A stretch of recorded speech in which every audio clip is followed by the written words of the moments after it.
Hey everybody, it's time for another San Antonio Tech Dad podcast. How's everybody doing tonight? My name's Alan Bush, and I'm here with Drew Cox and Garrett Heath. Drew and Garrett, how are you guys doing today? I guess none of us will go first. We'll all just wait. I'm doing good. I'm doing awesome, Alan. Thanks for having me on again. Yeah, absolutely. Glad to have you guys on again. Hey, so we're doing a little podcast here. We're going to talk a little bit about sports. I think that the baseball season started up. We got a brand new soccer team in San Antonio, and there's even talk of even more baseball in San Antonio. So we're going to talk about that a little bit here. We're also going to be chatting just a little bit about Real Ale Brewing, and probably bringing a little bit of Fiesta conversation here in just a little bit. So A very San Antonio edition of very San Antonio. SATechDad Podcast. Yes, absolutely. So what's going on, guys? How have you been? How was your weekend? I had a really good weekend. Friday, I was able to take my son and a friend of mine and his son. So those little boys are big fans of each other. We got to go to a missions game. So that was a really good time. I had another opportunity to go to a missions game last night that I don't believe ever came to fruition. Thanks, Alan, for that invite. It did not. Garrett had that same opportunity, and I think we all wisely stayed out of the rain and the hail. Yes, the damage to person and possession seemed very likely now in retrospect. So I had a really good weekend. We went to the missions game. My son and I have been to a couple before. He actually, I think we took him before he was even a year old, and went to a missions game. It's minor league baseball is fun. There's not really a premium put on the athletics. It's more spectacle and shenanigans. But there's some pretty good seats. Typically, if we buy seats, we sit as high in the lower level as possible along the third base line, right outside of coverage. If you've been to Wolf Stadium, you might know where that is, which is perfect because you get shade in the evening and you still get a breeze. Being able to watch the gigantic cargo planes land and take off from the base is a lot of fun. It's always fun. And if you time it right, you can get access to a fireworks display. Friday was not a fireworks show, but my son and his friend had a good time, and I got to hang out with my buddy. This year, I realized that they've stepped up their game a little bit on the concessions. It seems as though Freetail Brewing is really doing a good job of representing local craft beer in the sports world, because I learned also last week that they're going to be at Toyota Field for soccer games for SAFC. They are. So that's pretty cool. But I was able to have a bat out of Helles at the game, which is one of the flagship beers from Freetail. I showed my son what cotton candy is all about. Oh no. He was baffled by the fact that I'm not a fan of all the sugar you can stuff in your face, but he'd never experienced it, so that was fun to get to kind of show him something that he had wanted for a long time, and actually got to taste and experience that weird sensation of melting candy cotton. I'm not a fan myself, but he has now experienced it, and we got to do the peanuts thing where you get to smash all the peanut shells under your feet. And Yeah. he danced around on a pile of peanut shells for most of the fifth inning, and we had a good time. How about you, Garrett? This past weekend was my daughter's second birthday. Oh, so happy birthday. so it was a lot of fun. Had some family in town and did that, and she's very much into Mickey and Minnie Mouse right now, so that was kind of a Minnie Mouse theme party. PS is going crazy, so trying to find all the latest and greatest medals and making those trades. And yesterday, if we're talking about sports, got to celebrate Dallas Cowboy Day. I guess it doesn't surprise me that's a thing, but I had no idea. I didn't know. Yeah, 4-12. 4-12. So 4-12. That sounds about right. That sounds about right. Yeah. Yeah. So I mean, for any Cowboys fan, that's been about it. Is what it feels like. So Hey, maybe next year we can celebrate in May. So maybe there could be hope. 5/11. Yeah. Let's see what happens. No, that's good. Yeah, so it was a similar weekend. We celebrated my son's 6th birthday. That was fun.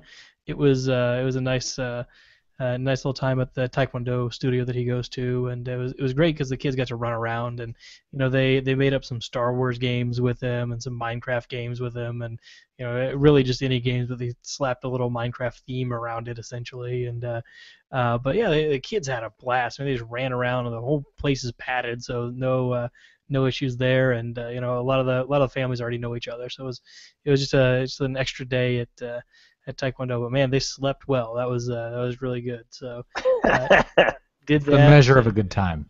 Yes, exactly. It's like how much earlier do they fall asleep than normal? And like, oh, okay, we can measure that and say, yeah, this was a good time. So, uh, it worked out pretty well. So good weekend that way.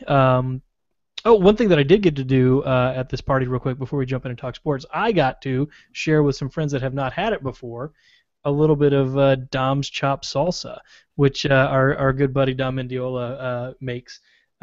It's something that it's a delicious grilled salsa, and I'm really happy for him. He launched this company just a couple of months ago, and now he has an exclusive deal with HEB, one of the largest grocers in the region. So really happy for him. I bought this off of the shelf in a supermarket, so that was a really big milestone for them. So congratulations, Dom and family.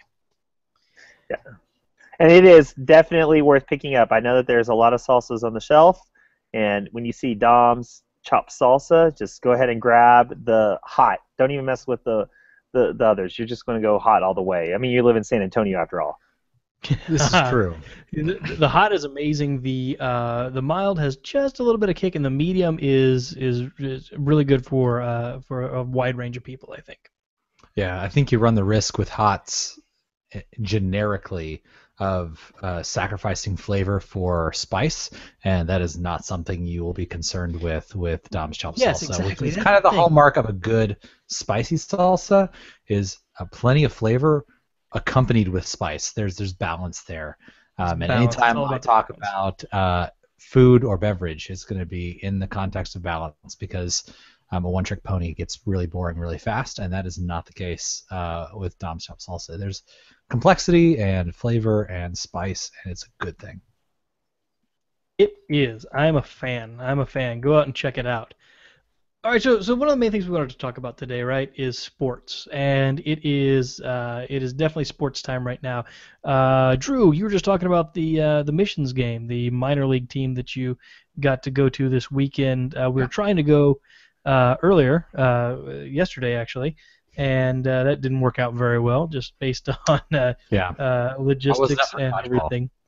But no, I wanted to kind of share a one thing that I like. It kind of meets this nexus of sports and technology and parenthood and everything. It's the MLB at Bat application, and I just love this app.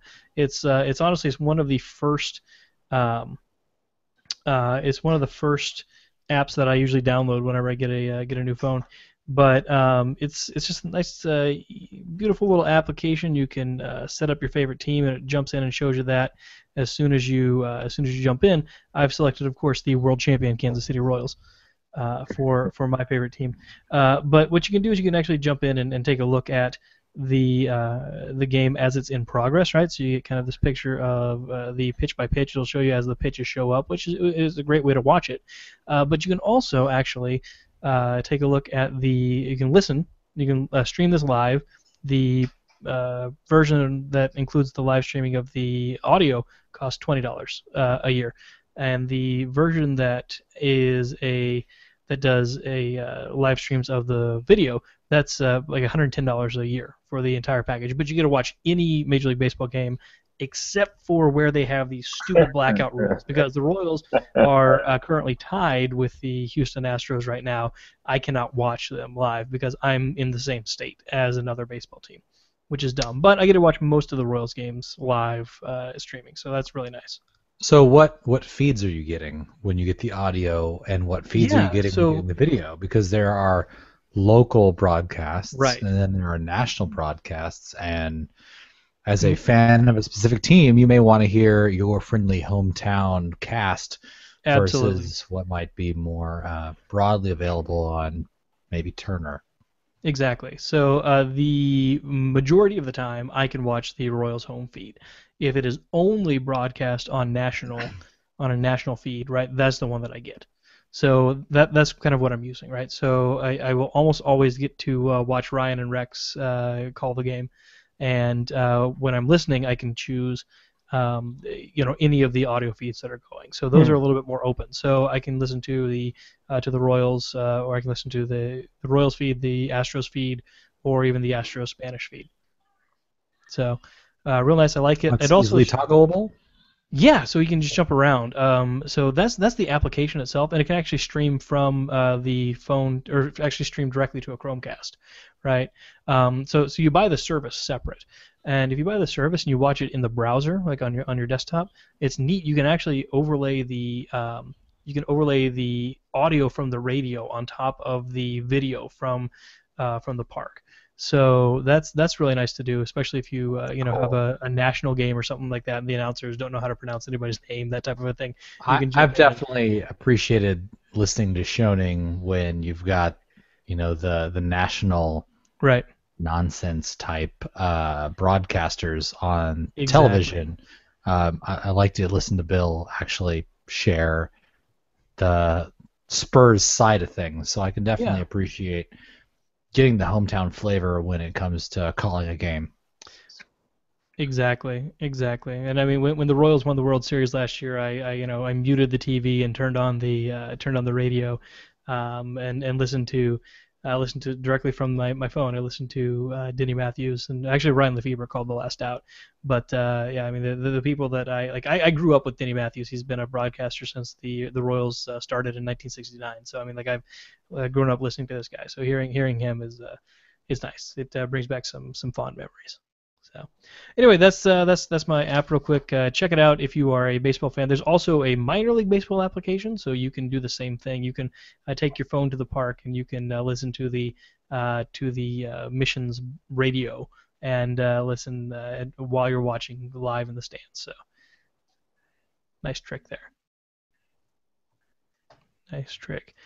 So that's baseball, I guess. That's what's going on. Let's talk a little soccer. We got some exciting soccer. Let's not go too far away from baseball. There's news in San Antonio of a downtown stadium for a AAA team, as opposed to the current situation, which is Wolf Stadium and a AA team. The Missions have been in San Antonio as long as I've been in San Antonio, presumably longer. But I've been to quite a few Missions games, and AA baseball's just there for fun. There's the whole farm system in American baseball, and so eventually these guys theoretically could end up playing in the majors. Exactly. But you don't get to see the guys who are getting some reps before back into Major League Ball playing the AA's. Typically, they're playing AAA baseball, so there's some intrigue and some value in AAA. But the news is that Mayor Taylor is talking about potentially building a downtown stadium to attract a AAA team to San Antonio.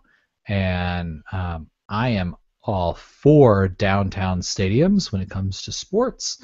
I think we already have all of the infrastructure and draw that makes let's make a day of it or an evening of it very easy for a sporting event.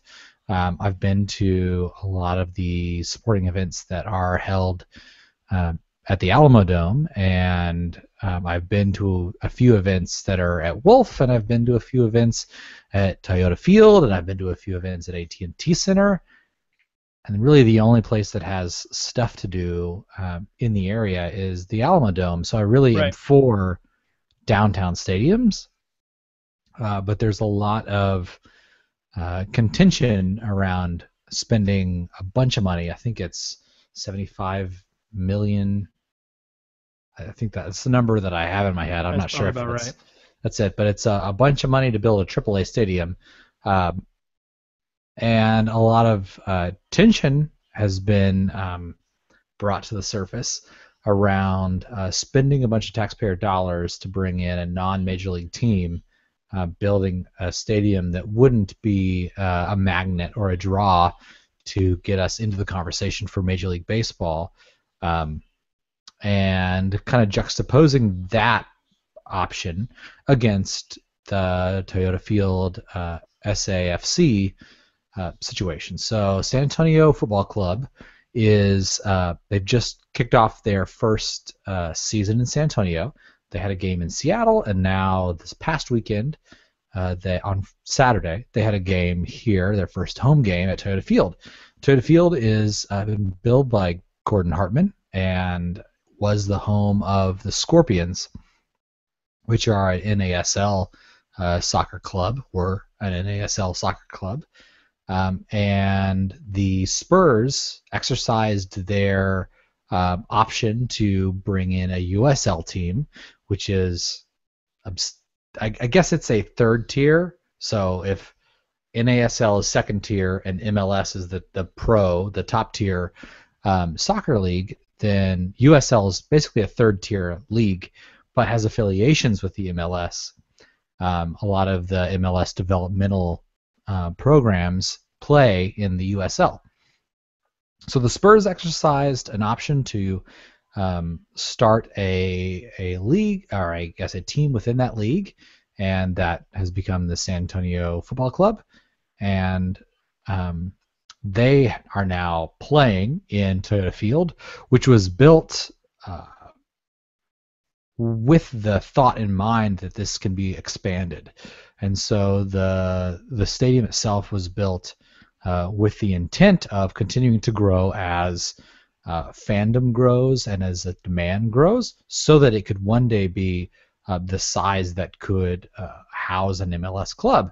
And the Spurs Sports and Entertainment has talked about their desire to bring an MLS team to San Antonio. So there are other examples of teams that started in the USL and have then been promoted into the Major League, the top level MLS program. And so that's kind of the template that the Spurs Sports and Entertainment Group is working towards implementing.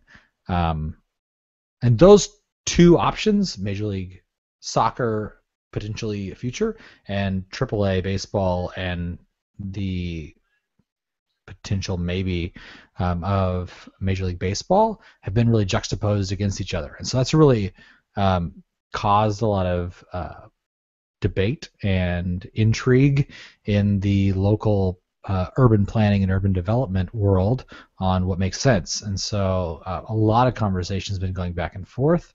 And while I'm totally for downtown stadiums, and hopefully we don't build out the entirety of Toyota Field, we pivot an MLS team into the downtown area. I'd much rather spend money on a major league team than a minor league team. But that's my view, and I'm curious to see kind of how you guys have been, I guess, responding to the news and thinking about this conversation. Yeah, I guess for me, I think that if we do go with the AAA team downtown, I think that will preclude any sort of major league team in the near future. I might be wrong on this, but I want to say that the Texas Rangers were one of the last teams to kind of like leap from a minor league stadium to a major league stadium with the old Arlington Stadium, the one before the ballpark in Arlington. I believe that was a minor league stadium, and then they built it out a little bit more to make it accommodating for a major league team. And to me, I think that if we do place that AAA team downtown, we're going to run the risk of not getting a major league team. That being said, I feel that a minor league stadium is the only chance of getting a stadium downtown. I think that if we get a major league team, where they're going to put it will either be somewhere between New Braunfels and Buda.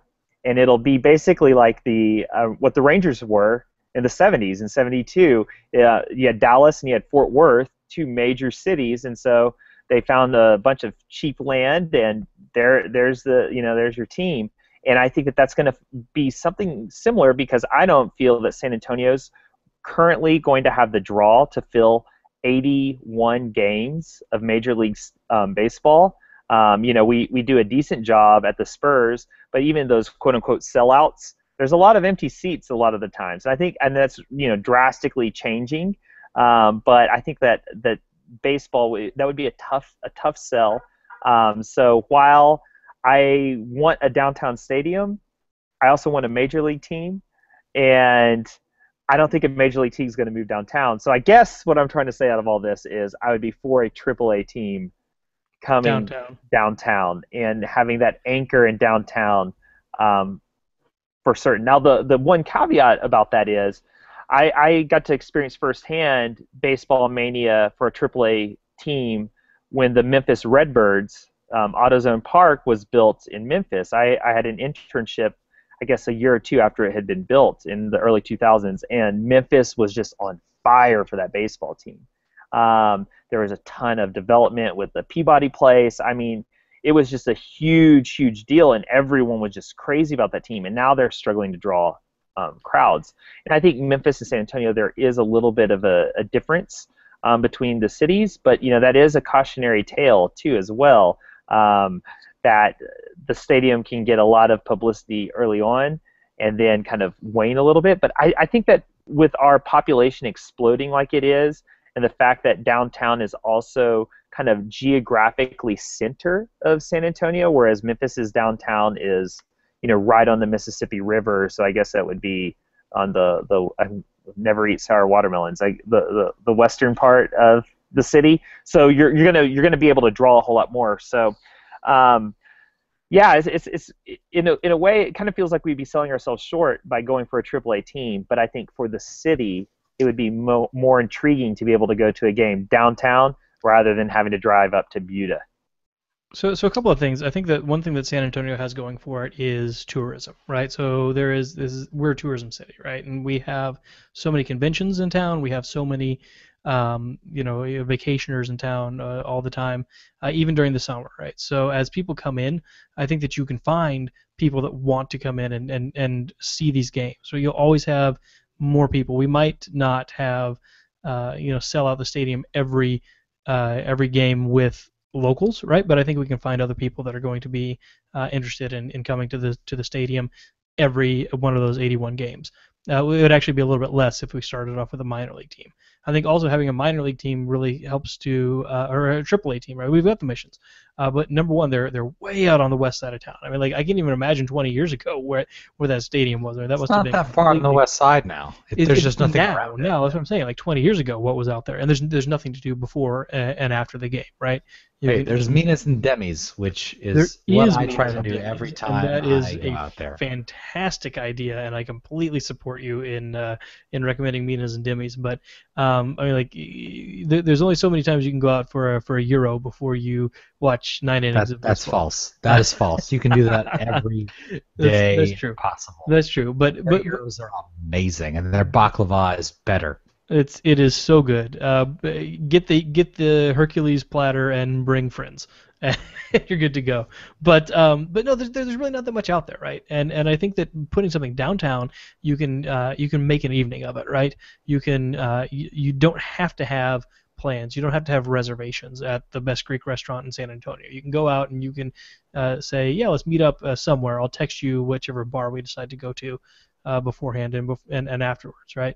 You can do things that are downtown, and I think that you can build up a loyal fan base on that by setting up a stadium in downtown and really training San Antonio's and letting them experience a higher caliber of baseball.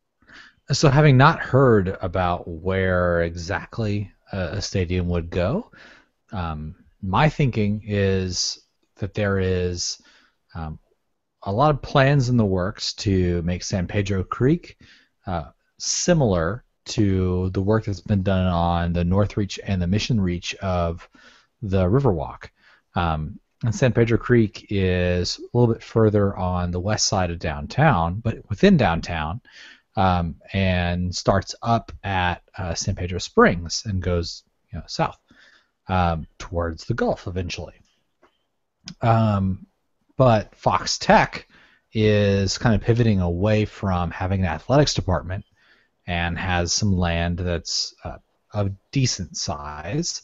And I don't know what else would be around there, but to have something right there on the northwest corner of downtown, anchoring the top end of the new San Pedro Creek development, seems like they would really mesh very nicely together.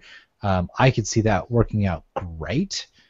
Would I prefer Major League to minor league? Yes.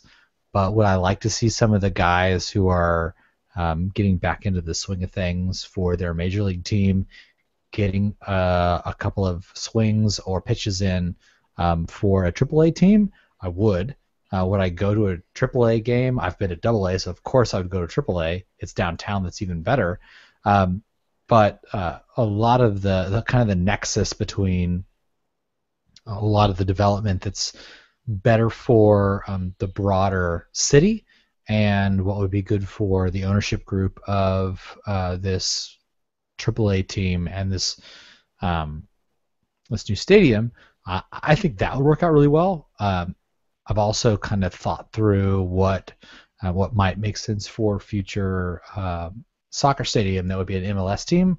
I would probably prefer that to be downtown, but that's me being a soccer fan over a baseball fan. I like baseball, but I grew up in Houston.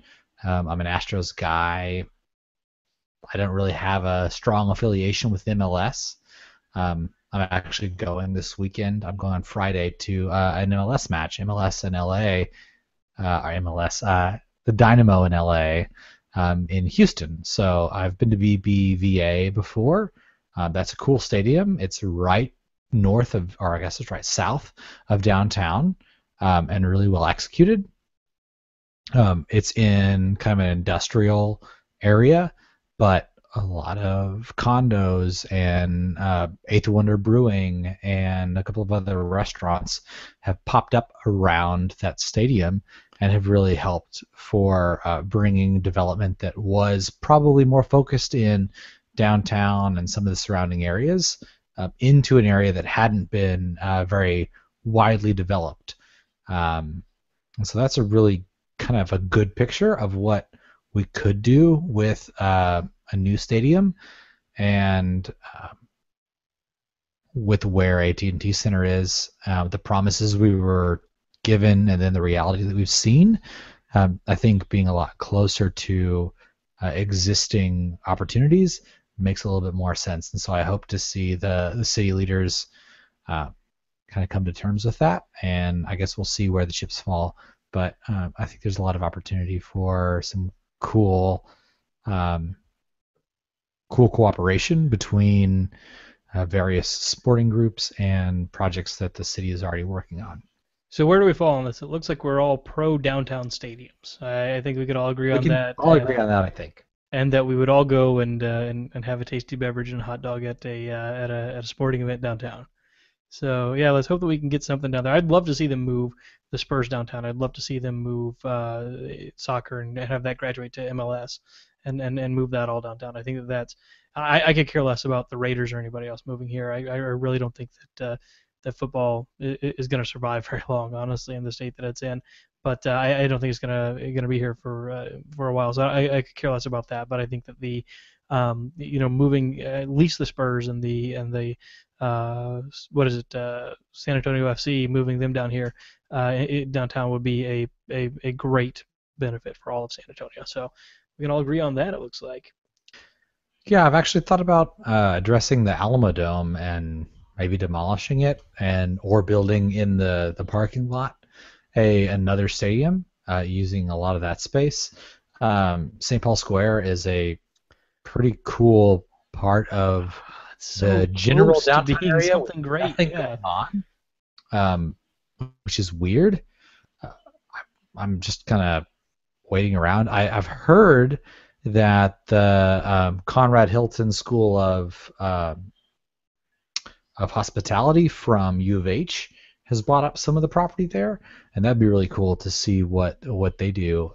U of H has a fantastic hospitality program in their college, and it would be really interesting to see them put together a bit of hospitality that they could send their graduating seniors to actually get some experience, both restaurateurs, future restaurateurs, and hotel owners. San Antonio has plenty of amazing tourism opportunities, and it would be a good location to see what the best of the best do.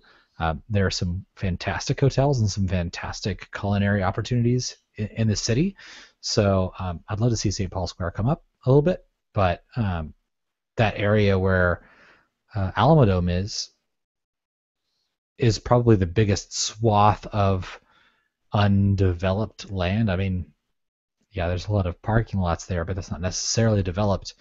The Alamodome has been used quite a bit for bowl games and Final Four, March Madness stuff, and a bunch of the Random state. preseason games for Yeah, well, and UTSA. I mean, we use it pretty well, and I'm happy to see us get value out of something that we built with the intent of getting the NFL, and then we never really did. But I would love to see a greater density of um, the sporting population housed pretty close to downtown. The Near East Side is doing a lot of really cool things with Alamo Brewing growing and the bridge getting a lot of development around it with Big Hops putting in a location. A lot of that. There's Toro Taco that's down there, Dignity Meats. The Near East Side is growing, but I would love to see us fuel that as a city a little bit more. It's probably just a matter of time. Good. Well, I'm looking forward to it. I don't know. I mean, right now we're still in the they need to do a bunch of studies. They need to do a whole bunch of different things. I mean, this is the agreement to think about an agreement about thinking about another agreement. So we're a couple of levels removed here. All right, let's talk real quick about some stuff that's coming up this weekend. Drew, I think you said that you had some plans to go out to Blanco and check out Real Ale this weekend. Yeah. So in Texas, there is a few old guard breweries, maybe three. There's Rar and Sons in Fort Worth. It's been around for a good long time. I think St. Arnold's is probably the oldest of the craft breweries. You could make the argument for Shiner being craft. I don't know. I'm a Texan, so I've had my fair share of Shiner Box, and I'm a fan. But they're on the macro side. There you go, Garrett. You're drinking a Texas tradition right there. But Real Ale is celebrating their 20th anniversary, which is pretty well established as a Texas craft brewer. They have anniversary parties every year, and as a 20th anniversary, it's a pretty big party. If you don't want to get all the way out to Blanco for that event, Freetail does a collaboration with them called Real Tail, and they do that every year. And this year, I think they're doing an English Pale Ale or an English IPA. That's they're calling a Marmalade IPA. So they're having a big release party for that at their big production brewery downtown on Presa. So that would be a really cool thing to do if you're in town a Saturday. It may be raining, and I know Fiesta is getting underway. There's some events, but They should be mainly indoors. You should be able to get some local beverages. You should be able to celebrate Real Ale from afar on their 20th anniversary, and that would be a very local opportunity. I'm going to be going to Blanco and gambling on the weather. That's my plan because those events have been a lot of fun in the past. But if you were going to be here in town, that would be a fantastic way to celebrate San Antonio and delicious beverages, which we're always a fan of here on SATechDad Podcast. Exactly. Well, good luck braving the weather. Garrett, I think there's another one that we can talk about braving the weather on this weekend here in San Antonio. We have a horrible track record, and I really hope that we break that track record. But we've discussed events and rained out basically 100% of the events that we've ever. We're really good at that. Idea. So tell us about this horrible idea that nobody wants to go to anyway this weekend, so we can. Since it's going to be raining. Keep the rain out. Yeah. Yeah. I mean, basically, if Fiesta's coming to town, then there's going to be rain. It seems like that always kind of tends to happen. I want to give a shout out to Real Ale. I love Real Ale. Devil's Backbone is probably my favorite Texas beer. I've always enjoyed it. So good. No, Devil's Backbone, all the way. Give me the triple. It's delicious. I can't argue against it. I'm just a Phoenix guy. Phoenix CSB is a wonderful beer. I could drink way too much Fireman's Four Squared. All right, go on, Garrett. Okay, so Fiesta starts tomorrow. Tomorrow goes from the 14th through the 24th. So let me give you the things that you need to do. I'm going to give you some things to do. Maybe if you're single, with your wife, with your lady friend, whatever, and then things to do with the kids. With all at the same time, or we're gonna mix it up. The first one, the big thing, the big kickoff tomorrow. They're having the opening ceremonies at the Alamo, but they're also going to have the Pin Pandemonium, and that's where you're going to get the chance to buy a bunch of different Fiesta medals. You're going to get the chance to trade. So that's going to be at the Alamo tomorrow night. Check that out. Then on Friday, you're going to start getting into what people consider largely the official kickoff to Fiesta, the Fiesta Oyster Bake. So that's going to be Friday and Saturday. You also have Taste of New Orleans Friday, Alamo Heights Night Friday. I mean, Friday's a big, big day. So be ready for that Friday night. And then that's going to be kind of more non-kids. I mean, you can go take your kids to the Oyster Bake maybe earlier in the day, but at night you probably don't want to have the little ones out there.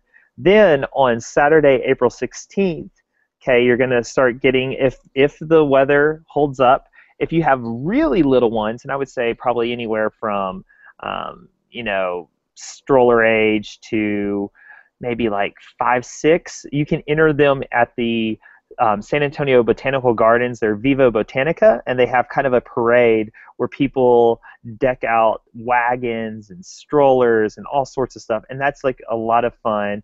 It's neat to see some of the creativity, and also the kids are all excited about that. And you get to check out the Botanical Gardens, which is always a fun deal. The other big event that's coming up is going to be the Southwest School of Art, that fair.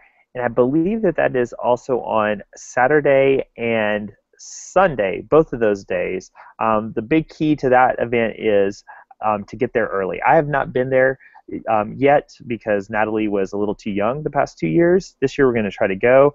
And my friend who's been tons of times, she's like, get there early. It's just way more convenient. The kids, they have different arts and craft activities, but it's one of those family events where they have beer. So that's a good one for all three to go to, as Alan was saying. So those are some of the things that you have going on. And of course, you have the Taste of New Orleans at the Sunken Garden Theater. That runs basically from Friday through Sunday, and then Sunday is one of my favorite events. It's down by, I think it's is it Mission? I can't remember which park. Mission Park, maybe. It's the Charreada. It's basically the Mexican rodeo. Have you ever heard of the Charreada, Alan? Tonight. Okay, so the Charreada is basically the craziest rodeo you're ever going to go to. And it's a bunch of charros. And they have, you kind of think of it almost like a baseball game, if you will. There's different innings, and they have different events. And so Traditionally, it'd be like these charros from ranches, and they would all get together and play these different games. And so like some of them are you have to like take off after a little baby calf and like flip him over by his tail and tie up his legs really quickly, and you have different points for that. And it's these crazy events that are more like ranch type rodeos. So it's like a ranch rodeo if you're familiar with that, with a little bit of Mexican flair. But the last event is called the Paso del Muerto. It's like the Pass of Death. And this is like really exciting where they get like this wild bronco. And it's not, I don't know if they use a wild one, but it's an unsaddled horse, right? And the charros start getting them to circle around in a ring. Circle, circle, circle. And then one of the charros pulls up side by side to him. And then he grabs the horse's mane and leaps from his horse's saddle onto the wild horse. And that's exciting. It's a lot of fun. I think that this is kind of more exhibition than like real charreada, but it's really cool. They have a mariachi band that's playing a lot of those songs.